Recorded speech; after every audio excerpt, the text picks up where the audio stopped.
Welcome to another episode of Let's Talk Pokemon, the podcast where we talk anything and everything Pokemon. And we've got, finally, Pokémon UNITE news. After all of this time of waiting for something for them to announce anything, it comes in a 2.5 minute trailer. It's like 2 or 2.5 minutes, something like that. But yet, there was a lot of information that apparently got released out to the public. Some info about battle passes and characters and whatnot. So we'll get to that towards like the end of the episode, just so we can kind of digest all of that there. And then we finally got some info on Pokemon Cafe. Most of the talk is going to be about Pokemon Go, of course. And yeah, we're kind of a little bit all over the place. But let's not forget that the next TCG expansion, Chilling Reign, has finally released. It is out there in the wild, even on shelves, like literally, legitimately on shelves. Like you can find product, or let me see how I should rephrase this. It is a little bit easier to now obtain booster packs. I'll say that, at the very least, booster packs for the Pokemon TCG card game. I went to a couple of different locations. I went to a Walmart as my first stop on Friday, and I had actually completely forgot it was Friday. I just happened to go in, and I stumbled upon a restock, and I just saw the Chilling Reign product. I was like, oh, cool. So I grabbed a couple booster packs. I even grabbed the Shining Fates tin that was there. I was essentially the first one that came up when the restock happened. And let's see, they had ETB boxes for Chilling Reign. I didn't see any blister packs, though, which was strange. And then I went to a Target. I went to two Targets, I think either later that day or the next day. And one of them had absolutely nothing. No product out whatsoever, not a single Pokemon thing. The other Target had only Chilling Reign booster packs. So at least there was that. It seems like things are getting better. And I think I said in the last episode, things are looking to be a little bit brighter. The scalping situation seems to have at least slowed down somewhat. And there's some product that went up in Pokemon Center that for Chilling Reign that actually took a while to sell out. We'll talk about that later. So don't stress out if you haven't found any Chilling Reign product yet. I can almost guarantee that you will find some sooner rather than later. Just be a little bit patient. Just kind of make sure, like every Friday, you just kind of hit up a Walmart or a Target. I think there's some Walmarts that do like their restock site the day before or Wednesday of that week. So just kind of look around, and at the very least, if the limits are there, you should at least be able to find booster packs. But it's just good. It's just nice to see Pokemon product again on the shelves, and especially when we're kind of ramping up for the big 25th anniversary collection that hopefully we'll get some news about soon. I think there is an article here from PokeBeach I'm going to read that kind of gives us a little bit more info about it. We want to be able to find that product so that we can get our collection, our celebration collection. Also, as a side tangent too, since we're talking about Pokemon product, Jazzwares, I think Wicked Cool Toys is a company of, or subsidiary of Jazzwares. I can't remember. I think Jazzwares is the toy brand in general. They had announced their first wave of 25th anniversary silver figures. There's a Pikachu and then the Kanto starters, so Bulbasaur, Charmander, and Squirtle. There was no set release date for them, and I can't remember if the tweet said this summer or end of July, but I was at Target just the other day, and I found one silver Pikachu, and the box was indented a little bit on the corner, which as a collector kind of but it was the only one there, and I asked one of the workers there, and they scanned it and they couldn't find any product in the back, so I was like, okay, I'll at least take the Pikachu one. But it seems to be leaking out there in the real world on the shelves, so check your toy section if you're looking to collect those figures. It's going to be just in the regular toy aisle where the Pokemon figures are, and just keep an eye out for those. They're much nicer than I thought they would be. It is a little bit of a bigger figure, so I don't know if you've seen Pokemon figures on the shelves, like the little tiny ones, they look very much, they're like miniatures to like a little playset or something like that. These are a little bit bigger than that, and the focus is of course on the entire character, so they're going to be pretty nice to collect, I think, overall. So just be sure to, like I said, to keep your eyes out for that. They are going to be out there. And I wouldn't mind if someone can hook me up with a Squirtle one, because that's at least the one that I want the most. But I'll be shopping around for that as well. And I think as far as what's interesting too, since we're still on the topic of random products, I was just walking through a Publix, and at the corner of my eye, I saw a Chips Ahoy box, which you would normally think it's a blue box with like little Chips Ahoy cookies inside. Like this was like the little Chips Ahoy minis and the little pouches, and what distracted me though was that it wasn't a blue box like it normally was. It was an all green box with Pokemon characters on them. Now this one, of course, green box, that should imply this was actually all the green, the green starters, the grass starters of all the generations for Pokemon. And on the corner of the box, there was a Pokemon 25th anniversary logo on it. Now, there was nothing else extra special about these cookies, from what I saw. I examined the box, I looked all these sides and everything. There was no mention of any extra product, like booster packs. There was no, shaped cookies or anything like that. It's just a decorative box to say, hey, Pokemon is celebrating 25th anniversary. Here are all the grass starters that like Bulbasaur, Chikorita, Turtwig, Chespin, all of them. And then I think on like the little mini pouches, there is like a Pikachu. There's a Pikachu on there. I did not buy the box. I don't need the cookies right now because I did kind of strict limit the sweets that my kids get. So once they finish the sweets that they have now at our house, which probably take a little while, I'm gonna go back and obviously grab a couple of those Chips Ahoy boxes, because they look pretty cool, and it's, just why not, just at least say that you've had them. Now, what actually kicks in my mind though is, if this box is just all the grass starters, right, and there was a bunch of boxes there, they were all grass starters, not a single water one, not a single fire one. I'm curious if it's just like the first wave and we're just going to get grass starters for Chips Ahoy, or if the water starters are going to be like on another product, maybe like a bag of chips or something like that, or if like fire Pokemon are going to be like on juice boxes or something. I'm very curious and interested to see if that's the case. In fact, what I should have done is actually go back into Publix and kind of look up and down all the aisles and see if there's any Pokemon product there. But I just think that's really cool that Pokemon is like branching out again into different food items, something of course that the kids tend to eat. That's something that's common with them, to again spark that remembrance of, hey, it's the 25th anniversary. And we were I think I was bringing that up a couple episodes ago. We seem to lack a lot of 25th anniversary stuff, so this is a good thing. I'm looking forward to seeing what other products Pokemon has kind of ties in with, so that way we can kind of get more celebratory of the 25th anniversary. And I think that's it as far as random stuff goes, unless something else comes up to mind. But I think we'll just kind of go along with the news and see where we go from there. I'm going to start with the shorter ones, and then the last two big things will really be about Pokemon Go and their updates, and then Pokemon Unite. Although the TCG news is a little bit of a hefty article, so we'll play this one by ear as we usually do. Let's bring up Pokemon Cafe.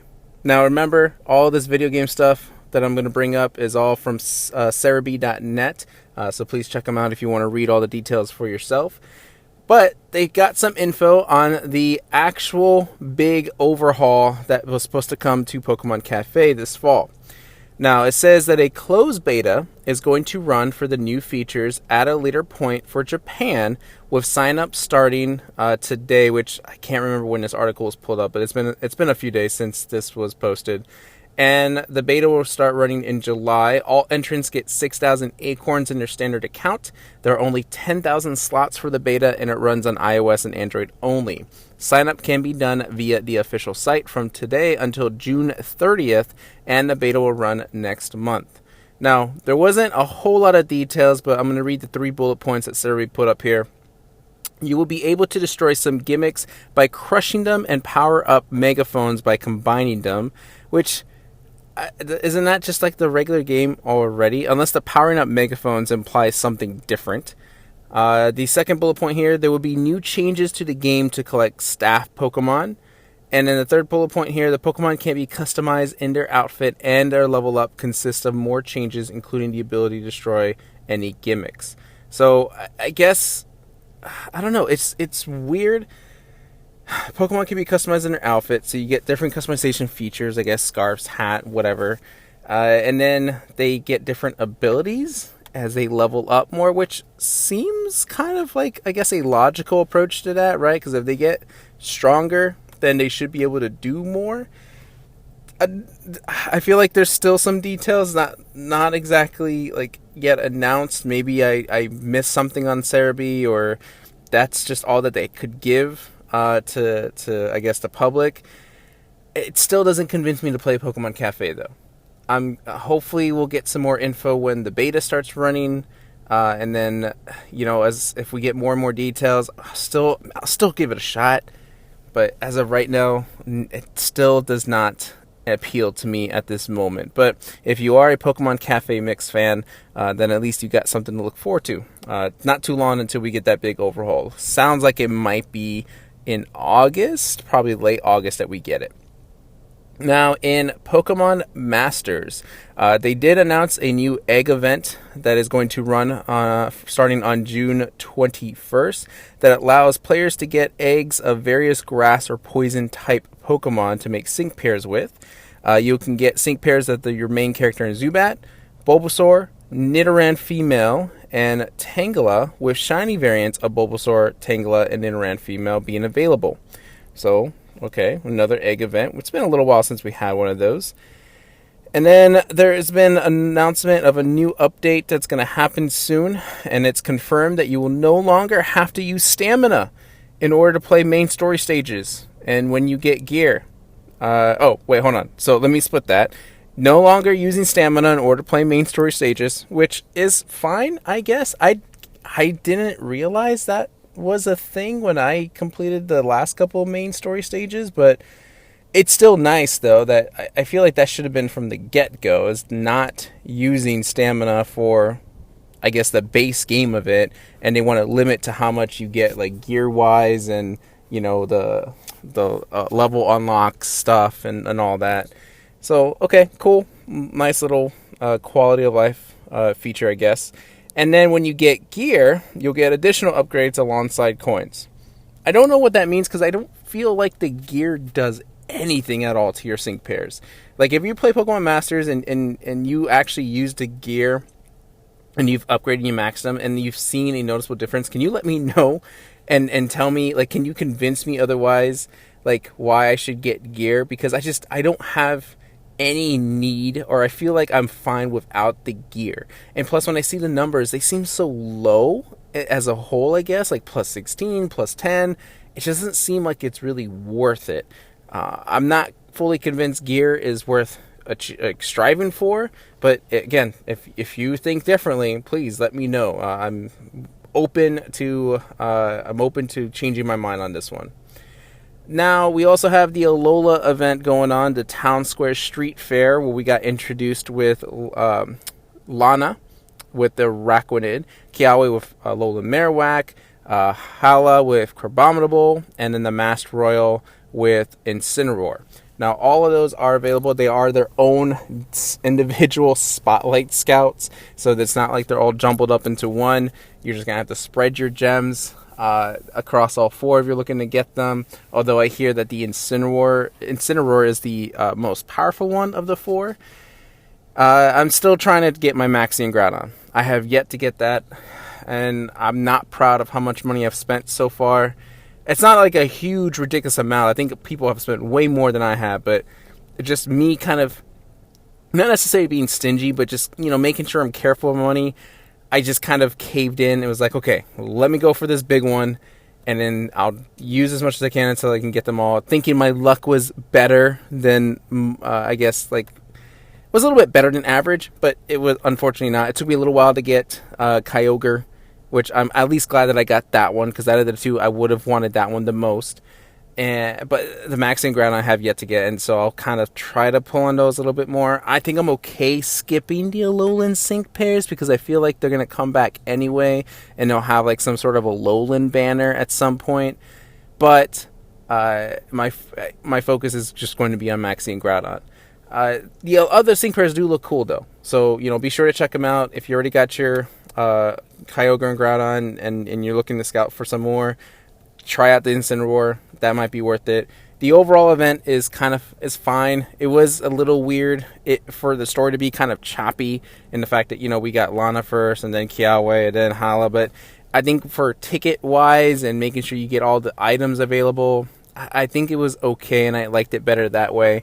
And now there's a little bit of a breather room because those events are very easy to beat, which means that you have like plenty of time to kind of catch up on those events and get those items, and there's not like a next major event announced other than the egg event. But I feel like I don't see a lot of people really talk about that. I don't think it's even worth doing the egg events. So like I said, you have breathing room to kind of at least start upgrading some of your sync pairs before they announce the next major event.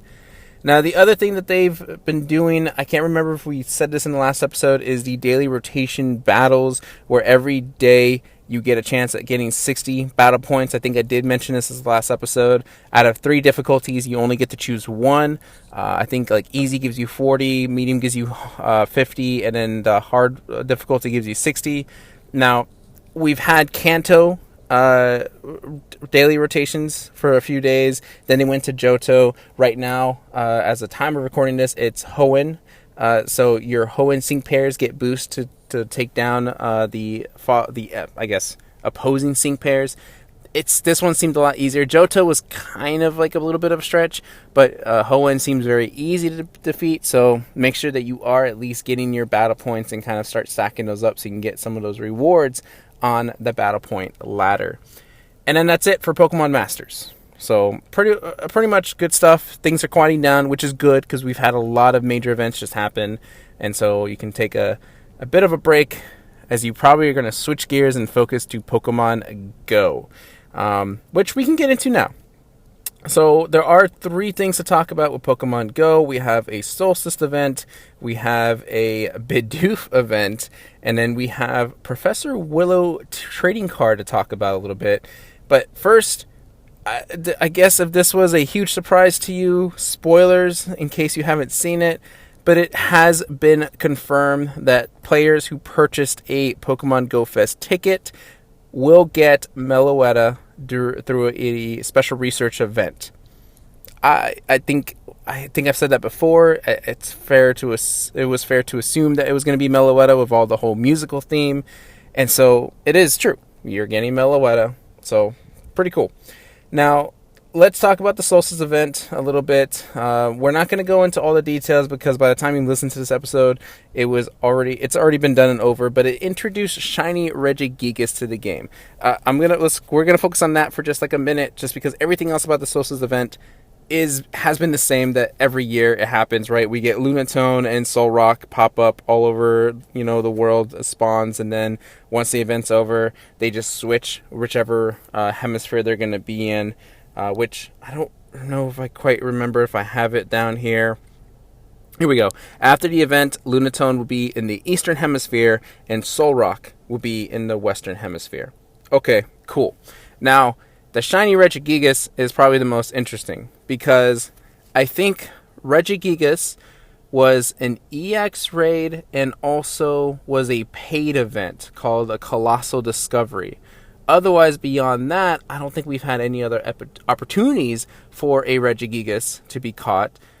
And now that they brought it back, not only did they just bring it back, but they also brought back the opportunity for it to be a shiny, which was kind of a little crazy. Seeing that, I don't know, for most of these Pokemon, it seems like they drag out their lifespans to a certain extent, like a good amount, before releasing the shiny Pokemon, and have probably put those Pokemon in many raids multiple times.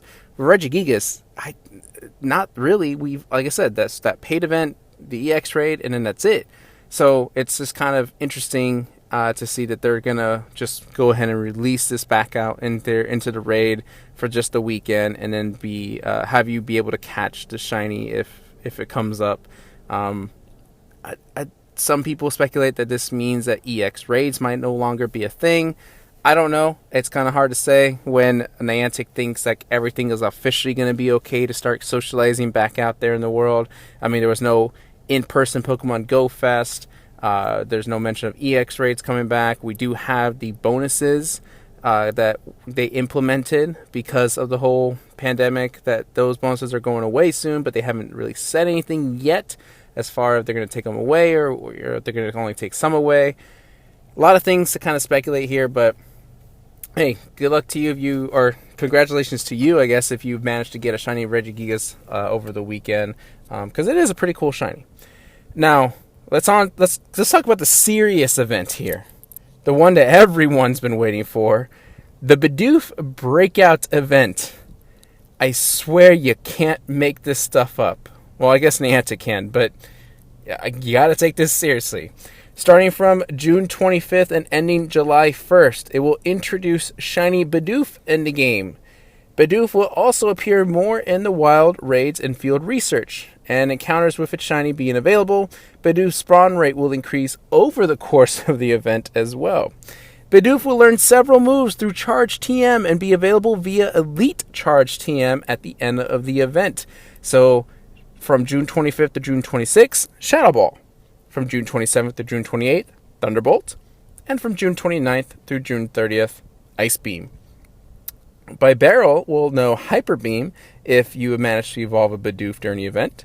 Shadow Bidoof will be more common in Go Rocket encounters.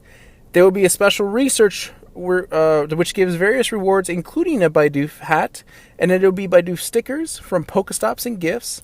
There will also be special bonus on specific days as well. So on June 25th through the 26th, 2 times capture experience. From June 27th to June 28th, 3 times capture experience. And June 29th to June 30th, 4 times capture experience. And then some more Bidoof details will be coming to Pokemon Go. Will come June 28th, apparently. All day, every day Bidoof.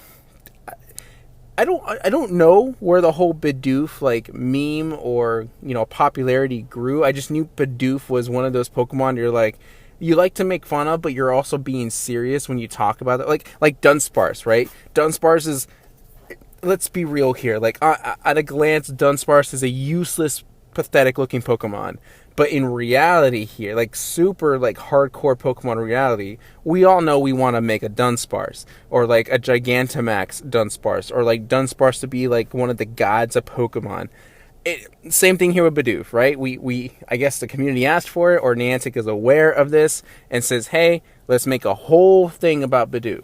I kind of want to know the reason behind a Bidoof event, because this is interesting. This seems fun. Whether you like Bidoof or not, this is kind of like one of those kooky, like, I just have fun with it and roll with it kind of events. But I'm just, on the developing side of things, and, they're all in that media room, and they're talking about, okay, what ideas we have for what coming events, what should we do? A Bidoof event. I mean, yeah, that guy probably got a raise, but what went through his minds, and through all their minds, thinking that this is a good idea?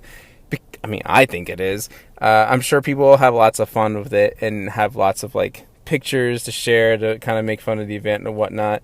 I think it's nice though. It's a nice little like with everything going around in the world and whatnot. Like, yeah, sure, things are getting better, and it's just nice to have like another laugh. And here we go with a Bidoof event. So there is that to look forward to. Again, that starts on June 25th. Now on to the last bit of Pokemon Go / leading into the TCG side of things. The Pokemon Company and Niantic have announced the first Pokemon Go tie-in to the Pokemon trading card game. The card is focused on Professor Willow. It is to be released globally through a variety of places, and when you get it, you will get a special code that gives you access to special research that features Meltan. In Japan, you'll be able to get the card when purchasing Pokemon TCG products from July 9th or in Sushiro stores. In the US and Canada, players who purchase Pokemon Go products, complete research in Pokemon Go, or participate in Pokemon League events will receive Professor Willow's card. And in Europe, players who complete research in Pokemon Go or participate in Pokemon League events will receive Professor Willow's card. Easiest for those of us here in the US is just, I guess, purchasing Pokemon product. I don't know how the Pokemon League events work, seeing that they're not doing sanctioned events anyway, so I don't know if there's any sort of giveaway for this kind of thing, if people just need to ask for it or not. And as far as completing research in Pokemon Go, I don't think that starts up until July, because at least the code for the special research for Milton doesn't start until July. But right now what you can do is just buy Pokemon Go product on PokemonCenter.com, and then they'll ship you a card with that. I ordered the Pokemon Go shirts, which are on sale right now, and as far at the time of recording this, it's a Sunday night. The shirts are still in stock and in all of their sizes. So you could just order the shirt. When you get the shirt, and actually when you put in your cart, you'll see the Professor Willow card. Now they do say that, quantities are limited. I don't know how much, limited it is.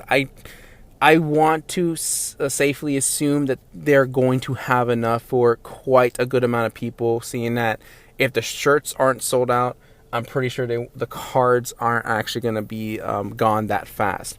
But, at least nab your shirt. There's a few more items which we'll bring up as well that you can order that are Pokemon Go related, and they'll drop the Pokemon Professor Willow card in your when they ship out your items to you.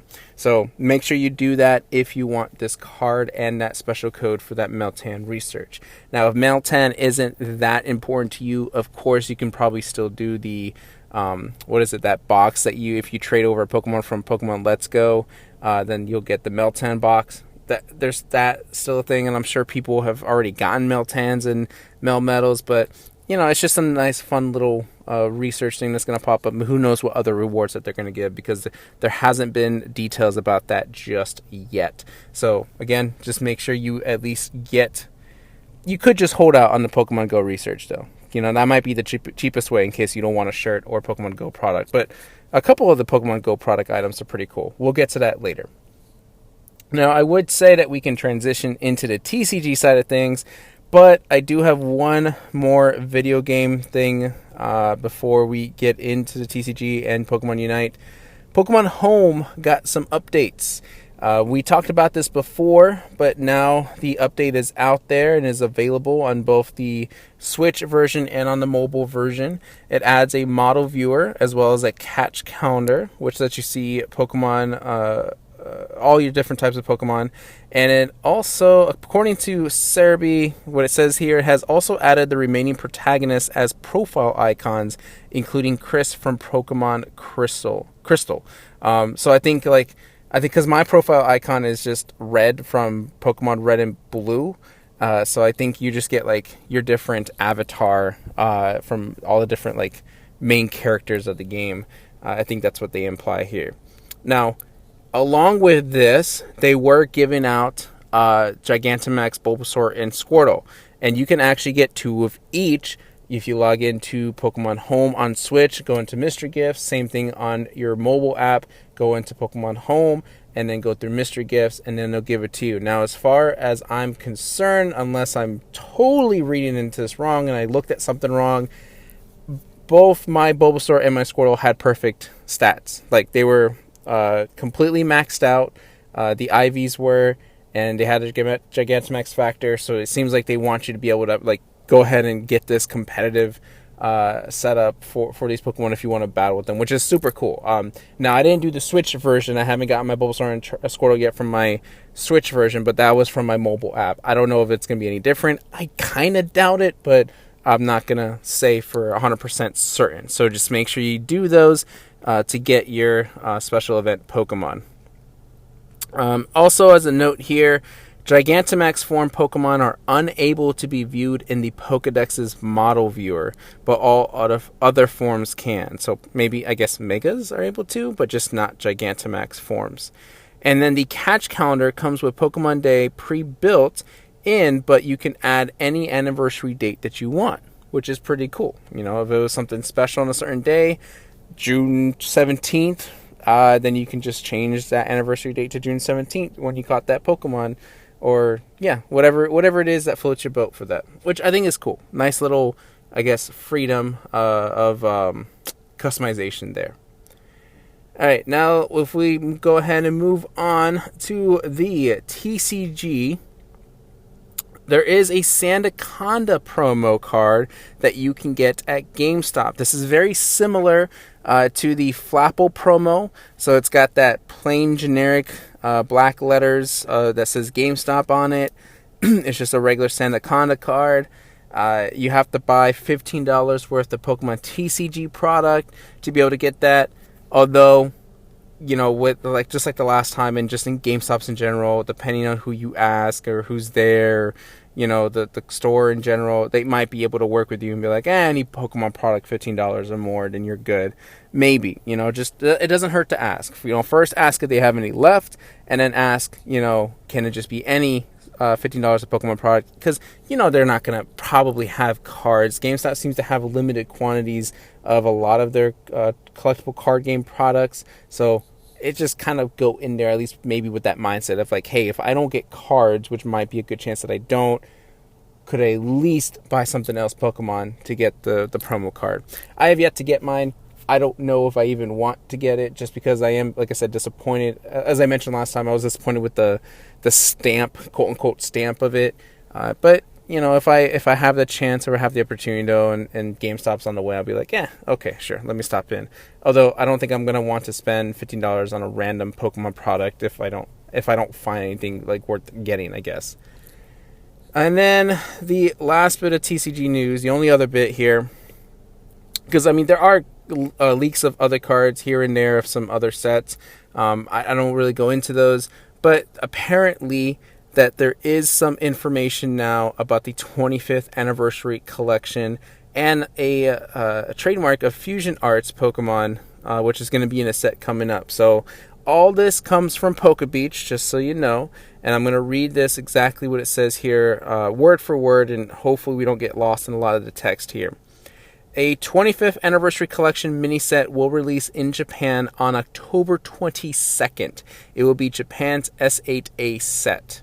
Okay, so it's a mini set, October 22nd, which means sometime early mid-October we'll start seeing leaks of these cards if they don't reveal them any much more beforehand. But that's still quite a bit of a ways. It will feature 28 cards before the secret rares. All of the cards will be hollow. Okay, the set will celebrate 25 years of Pokemon TCG history. It will feature iconic Pokemon from the first set of each generation, such as Pikachu, Dialga, Palkia, Zacian, and Zamazenta. So these could just be like, you know, their first cards that they got, just in a 25th anniversary stamp on it, maybe, and a hollow version of it, probably. Which, okay, sounds nice. Not too bad. I don't know how many. I think we do get an idea of how many cards there are, but if it is a mini set, I can't imagine there being more. It says 28 cards, but like, they're not even doing starters though, right? Because Dialga, Palkia, Zacian, and Zamazenta, are they only going to do legendary? I don't know. There's still a lot of questions with this. Each card will feature conceptual artwork of the Pokemon exemplifying the atmosphere or aesthetic of its era. For example, this could mean using characters or elements from its generation, emulating the real-world art style of the time or similar. These cell sheets are always vague to generate speculation. Again, that's PokeBeach's writing. It's still, there's not a lot of info you can go off of here. In Japan, if you purchase 4 booster packs of the set, you'll receive a 1-card promo booster pack. It will feature cards from the past. The cards in this pack will not be legal for standard tournament play, which probably means that they are reprints of old cards, such as the starter Pokemon we're getting in our first partner packs, which are illegal jumbo cards. These promo packs will also be included within other products. Now, but the legality of it, they're talking about, of course, the competitive side of things. You can't play a jumbo card in a Pokemon TCG match. That's why it's considered illegal. Each of the set's booster packs will contain 5 cards like usual, but they will cost 297 yen, which is 100 yen more than regular sets. This is to account for the hollow cards, which, again, that makes sense. If you're getting a guaranteed hollow or just getting plenty of hollows, they do up the price of the booster pack. Each booster box will contain 16 booster packs instead of the typical 30. So the products of the English 25th anniversary set will include 4-card mini booster packs, and it now seems that this is the case because the Japanese set will be smaller than usual. Okay, that's it. Those are the only few extra tidbits of information. Still very vague, but at least we kind of can start getting some idea of what this is going to look like. And they don't mention the starters here right off the bat. It's Palkia, Dialga, Zacian, and Zamazenta, so maybe Mythicals and Legendaries. I mean, these are legendary Pokemon, but I wouldn't come across them if they wanted to add in like Mew or Jirachi or something like that. Only time will tell. Now, there's also been mention of the September 24th set for Japan, which is called Fusion Arts. As with Single Strike and Rapid Strike, the set will introduce a third battle style called Fusion. Mew VMAX will be the star of this set and will exemplify the new Fusion style. It'll feature 100 cards for 4 secret rares. This should be the first of the Union set. The set will see the release of card sleeves and a deck box featuring Dynamax Mew. Pikachu products will also release alongside the set. And the Fusion Arts trademark was mentioned back in January, and then that's pretty much it. So another mechanic, which is, I feel like it's a little too much, seeing that we're getting V Union, we have the Single Strike, we have Rapid Strike. It almost seems like each thing doesn't even have like enough time to kind of breathe, because we haven't had a lot of in-person events. Sure, there's a Players' Cup, and it seems like we should be getting an idea of how these things work. And I listened to a couple of like TCG podcasts, and I don't know, it just seems like the in-person events is really having a bigger impact than I think people realize. And if you play online, you're kind of sticking to just kind of one type of deck. And I don't know, Single Strike, Rapid Strike, they sound cool, but I don't know if people really understand the combos or how the mechanic should work. And people are just kind of maybe just thinking more simplistic with it. I'm just running my mouth here at this point, but I guess it's just me missing being part of the TCG crowd, because I used to play a bit competitively. I miss building decks. I miss playing against other people. And so, I kind of want to dive in, but it just seems like there's a lot going on right now that I'm like, you know what? I can just wait a little bit longer until this thing kind of, calms down a bit. And that's it for the Pokemon TCG stuff. So that covers quite a bit of info here. We've covered quite a lot. Before we end it with Pokemon Unite, let's just go ahead and talk about Pokemon Center. We did get some new releases, of course, since Chilling Reign was out. We did get some Chilling Reign product. I think the last time we talked, we had the the Bear Walker boards. Then we also had the Piplup Chimchar Turtwig pins. There was the Ho-Oh plush, the Sunkern Sitting Cutie. So since then, we'll go with the first thing that dropped after, which is a grilling apron. Now, if you look at the pictures, though, it seems like they're gearing up to kind of launch some more grilling items, because they're in the picture. There's a guy holding a spatula that's like got a Pokemon centered Pokeball. I'm sorry, a Pokeball design on the center of it. So the apron is just kind of like the first item that they're dropping for it. It's a one-size-fits-all situation for at least the adults. And it's only the one item for $40. It's okay. It's kind of got like that summer Pikachu logo on it on the top left in a bit. And it's just like any other grilling apron where you got the pockets to put like your tools and your tools, utensils, what do you call them? The spatulas and all that. You can put them in there. But I think I'm going to wait, obviously, and see what when the other stuff is going to drop. Because I can pass on the apron. I don't really need the apron. But if there's like a sick spatula that's got the Pokeball design on it, I think I'm all for that. I think I'll definitely get that. Otherwise, after that, there was some Pokemon Go product that I started mentioning a bit earlier in the episode. Like I said, the Pokemon Go Fest t-shirt is up and still available in all sizes. It is a very nice t-shirt. The design, I'm not sure how to explain it. It's a Pokeball design with one corner being, I think, mountain, another corner being the city. And you got like a gym, like 2 gems, I think, in the center of the shirt. It looks really nice. I really like the navy blue that they went for. I'm kind of hoping that next year's Go Fest shirt is going to be green, because then they kind of knock out all the starter Pokemon in a way, right? Because last year was red, fire, this year blue, water, next year green, grass. I'm just saying that could be a thing. They could do one for every type. I don't know. That sounds like a good idea to me. I mean, you tell me what you think. But there were 3 other Pokemon Go products that also dropped. There's a Gengar hat that you can get, which is very resemblant of the Gengar hat in the Pokemon Go game.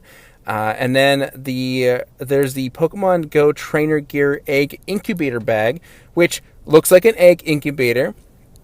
And it looks like there's an egg inside, but the middle section's actually a clear see-through section. So it's plastic, and the egg design's on the outside. And it's just like a regular backpack. So pretty cool. I like it a lot. That one's going for $20. I forgot to mention the Gengar hat is going for $20.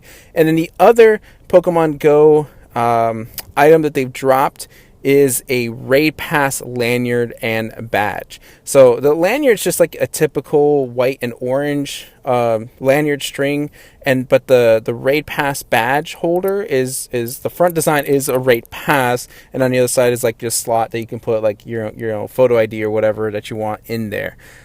Which is pretty cool. So $13. The other one that I could have sworn that I saw when this first dropped, but obviously when Pokemon Center drops things on their site, things glitch and whatnot, was a Magikarp hat. So I don't know if that's still going to be available at some point. There was also a Gengar backpack that dropped but wasn't available yet, and then they took it off completely. That one I'm also willing to get to, because I'm sure my son will love it. My son loves Gengar. So there's a couple more items still for Pokemon Go that they're going to drop, so just kind of be a little bit patient if any of that sounds interesting to you. Again, it's a Magikarp hat and a Gengar backpack, but still, the other ones are pretty nice. I'm really interested in the lanyard and badge. I don't know. I'm a sucker for lanyards, so I might end up getting that. I'm just kind of holding off on buying something else so that way I can get the free shipping, because it is $20 free shipping. So even if you get the hat, the Gengar hat for $19.99, you kind of have to throw in something else to get the free shipping with it. After that, the only other things available or was available to purchase was a lot of Chilling Reign product. The booster packs, the mini portfolios, the 3-pack blisters, the booster boxes, and then of course but the TCG tins, the striker tins were available. One Empoleon, the other one being Tyranitar. Now, as I've already mentioned, though, they did take a while to sell out. And even when things were selling out, it wasn't everything right away. I think the first thing that sold out was the booster boxes, which was a weird limit, I think, of 10. I don't know why they would limit to that capacity, but whatever. They were going for $144, which is a little bit more than usual, but considering the demand for Pokemon product lately, can't really blame them. The tins were $25. The Tyranitar tin, I think, sold out first, and then it took another few hours or another day for the Empoleon tin to sell out.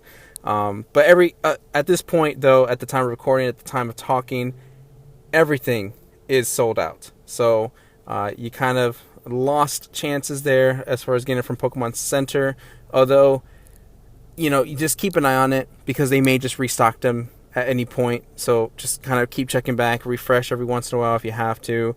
I'm pretty sure that if they did it for Battle Styles, I feel like they would do it for Chilling Reign too. So just, don't give up just yet. So there will be plenty of opportunities to be able to get Chilling Reign product. And that's it for Pokemon Center stuff. There was an email sent out kind of announcing when the next, I guess, figure for the Pikachu line, which is going to be, I think, is Love Struck Pikachu, and the next line in the parade, which is going to feature fire Pokemon. I think it's Torchic, Chimchar, and Litten. Those are going to be available on June 22nd. So if you're looking to aim for one of those or both of those products, keep your eye on that one. I've given up on the Pikachu stuff because of the last couple of drops, but the parade one is one that I don't want to pass up, because I've gotten every single one of those so far. Which makes me excited, though, because if this one's fire, I'm hoping then there'll be obviously a grass one, but more importantly, there'll be a water one. And in that water one, I want to see Squirtle on there. That's the one I'm waiting for the most. So, yay. I'm just saying, I'm really excited about that one. Okay, now, let's finally get down to the big thing, the big announcement. Because I think the day before, June 16th, they dropped a tweet saying, hey, we got Pokemon UNITE news coming your way. Which is awesome. Okay, great. It was early in the morning, at least Eastern Standard Time. It was like 9 o'clock, so not too early. But it was a 2 to 2.5 minute trailer, kind of showing off a cinematic trailer at first. All I remember is like Pikachu and Cinderace against each other with their Pokepals. I don't remember who exactly, but after that, then they showed off quite a bit of gameplay of the actual game itself, as well as some of the costumes that you're going to get, which all was from a set of leaks that happened months before. When people were doing the beta, there was somebody that leaked out a lot of this stuff already. So basically, this news made it all official and made the announcement open to everyone, to the public. Now, I'm going to read all the details here from Cerebi. Now, there's also going to be more details on the Pokemon UNITE website. Pokemon is also tweeting out a lot of info about this. So, I'm not going to be able to get everything on here. But I'm going to go ahead and read to you what we got here and go from that standpoint. So it's going to be released in July on the Nintendo Switch first. And then a month later, we'll get the mobile version of Pokemon UNITE. There will be a network test for the Nintendo Switch version in Japan on June 24th through June 26th. The mobile version is actually going to be released in September. So June, July, August, September, so 2 months. 2 months after the Switch release. We've also got some other info here. Battles change depending on the stage, such as one goal in Jever City and a one-way movement in Zephyr Park. I'm not exactly sure what that means. You can obtain items in shops using paid Aeos gems or items found by playing the game.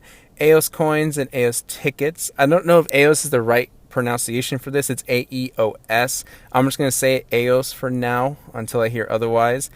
These can also be used to obtain UNITE licenses to get Pokemon for UNITE battles.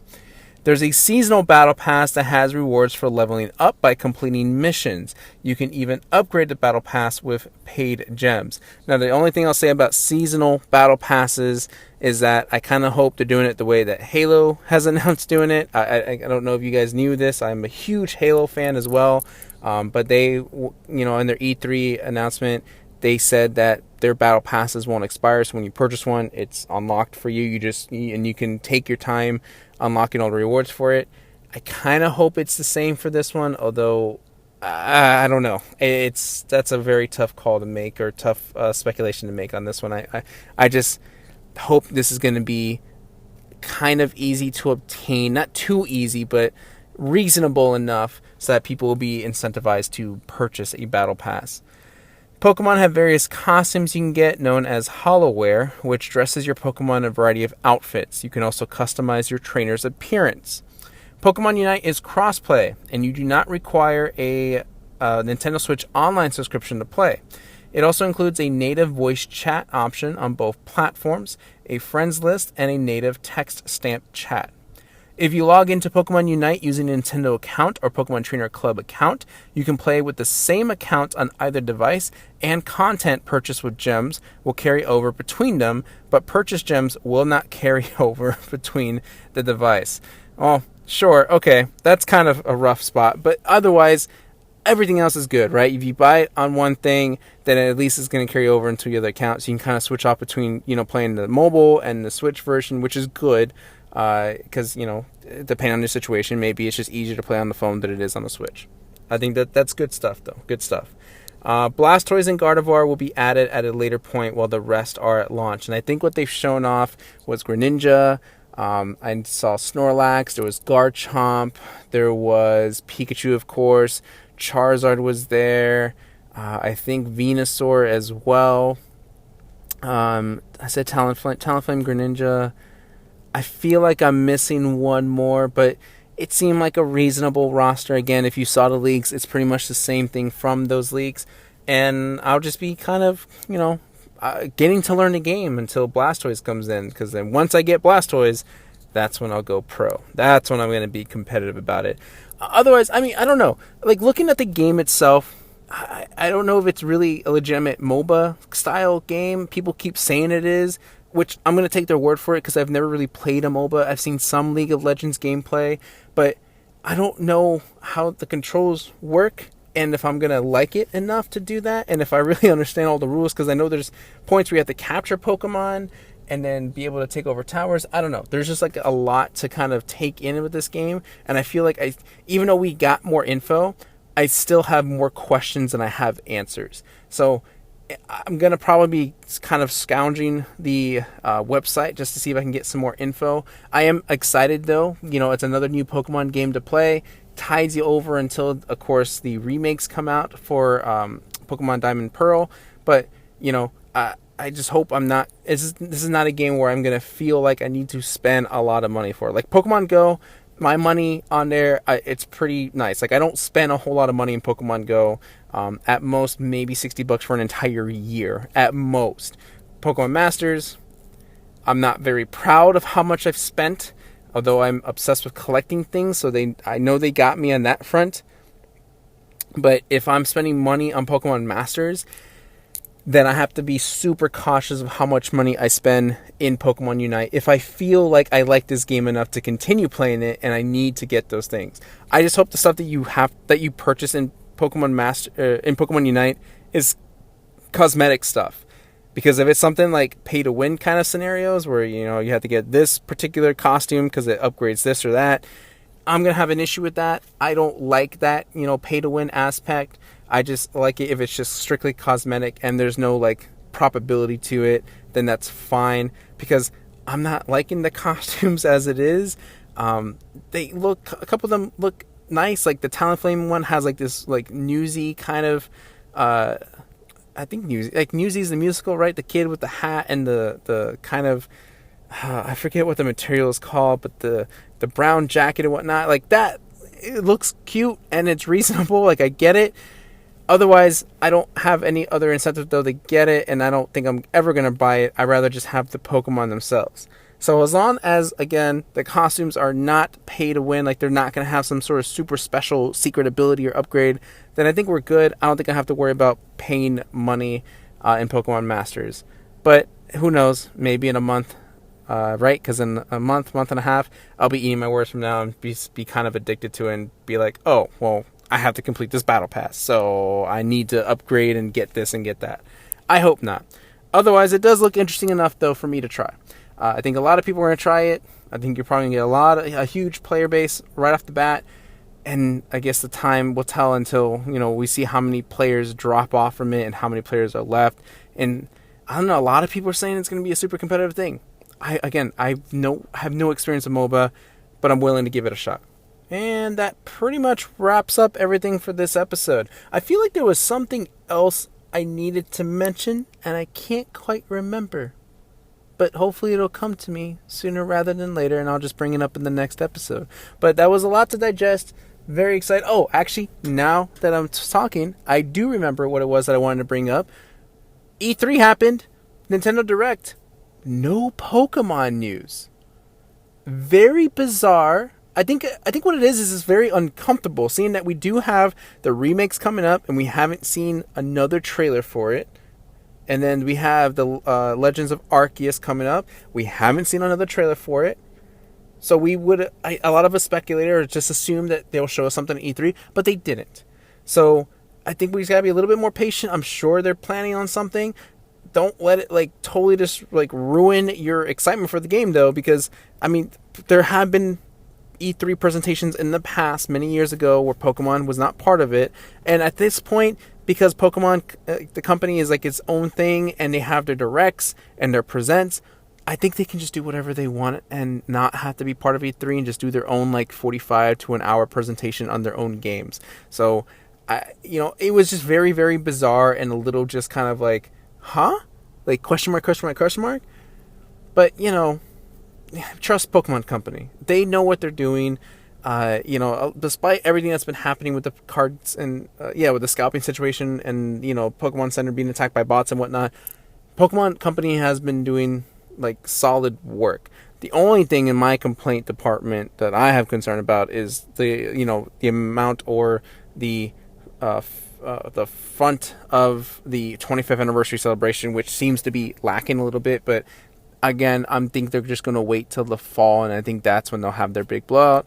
Who knows? Maybe I'm wrong also on that part, but otherwise, I think we can just kind of take a breather and relax and just be like, okay, we'll get our news soon enough. They got plenty of stuff coming up. You know, they had to gear up for Pokemon Unite. And then I think as soon as Pokemon Unite releases, or maybe right before releases, we'll probably get something for Diamond and Pearl and Legends of Arceus. Who knows? And if not, that's okay, because they always do show us something. Yeah, I think that was the only other thing I wanted to bring up. But now that we are at the last part of the episode, of course it is time for the Pokedex Trivia, where I read to you a Pokedex entry from any of the Pokemon games for a mystery Pokemon that you must guess and find out before the time runs out.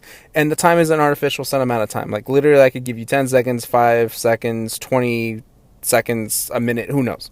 But I do try to give you a hint every now and then, just so that way you're not completely lost in the dark in case the Pokedex entry really kind of throws you off there.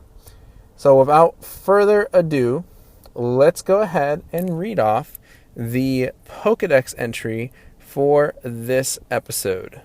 Its pleasantly aromatic leaves have the ability to check the humidity and temperature. Now, you could narrow it down to a couple different types, because I think that first part kind of gives it away. It is a monotype Pokemon. It is the first of 3 stages. So it has a beginning, middle, and end. First, what is it? Basic, stage 1, stage 2, in the TCG terms of things. Trying to see. I can't really give you the abilities because I feel like that might give it away a little bit, especially to the typing of it. This is a Pokemon whose shiny, at least the one I'm currently seeing, is kind of a lime greenish color, brownish color, a hint of brown in there. I'm trying to think what else I can tell you. Oh, you know what? This one might give it away, but I'm going to say it anyway. This was a Pokemon that was once obtained by Ash. It was put on his team. This Pokemon also evolved. Now you feel like, well, that narrows it down. I mean, if you think about the Pokedex entry, it kind of should narrow it down for you. I'm going to read the entry one last time, then I'm going to reveal the answer.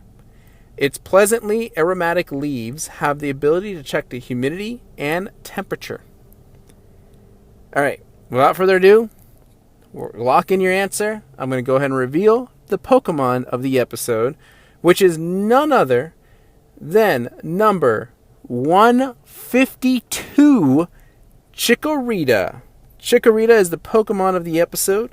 The aromatic leaves probably should have given it away, and then of course talking about Ash Ketchum having Chikorita on his team, which did eventually evolve into a Bayleaf. I like Chikorita a lot. I think this is definitely one of my favorite grass starters. I'm not a fan of the Bayleaf evolution form of it, although I am a big fan of the Meganium, and Meganium seems to be a hit since it was, of course, used in the Pokemon Snap game. But let's go ahead and jump down to the trivia and see what's here. Seems to be quite a bit, actually. A few bullet points here. The Chikorita family is the only evolutionary line of a starter Pokemon to not have their names changed for the English release. Thus, they also keep their Japanese voices in the dub of the anime. Okay, cool. In the anime, Chikorita has had the most trainers of the Johto starter Pokemon. It has been trained by Ash, Casey, Vincent, Silver, Lyra, and Horace. However, Ash is the only one who is confirmed to have not received Chikorita as a starter Pokemon. I think, are we just talking the show? Really? It had that many trainers in the show? I can't remember. I don't think it did. They might be just kind of saying in the anime. Are we also talking manga as well? That's weird. I only remember Ash being the only trainer for Chikorita. Of course, they could be mentioning other things, and it's totally going over my head here. Chikorita is the only starter Pokemon that cannot be used in the Pokemon Jump minigame. I don't even know what Pokemon Jump is. I mean, I've heard of it before, but I don't know exactly what it is and how it works. So, yeah. In both early artwork and the in-game sprites of Pokemon Gold and Silver, Chikorita's body is yellow. This was changed to light green in later artwork and the Pokemon Crystal sprites. Okay, that I do recall seeing a bit of a weird coloration with Chikorita's body. And I think it was bright green at one point, I think.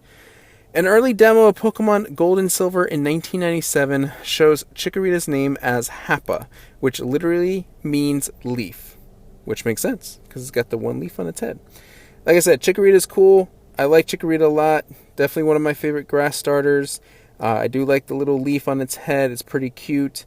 Trying to think. The shiny's okay. Like I said, it's got this like weird lime green color to it, and the leaf is brown. Although that's the image I'm looking at on Cerebi. I don't know if they've changed that shiny yet. I don't know if Cerebi updates with that. I'm sure it does, but I'm just not a huge fan of that shiny sprite. But Chikorita gets an A+ in my book regardless, because it is an adorable little grass Pokemon. Seeing this Chikorita, though, does make me want to go back and watch the Johto series of Pokemon, because that was a pretty good series. I really like that a lot, especially Totodile. Man, I can't wait till we can talk about Totodile.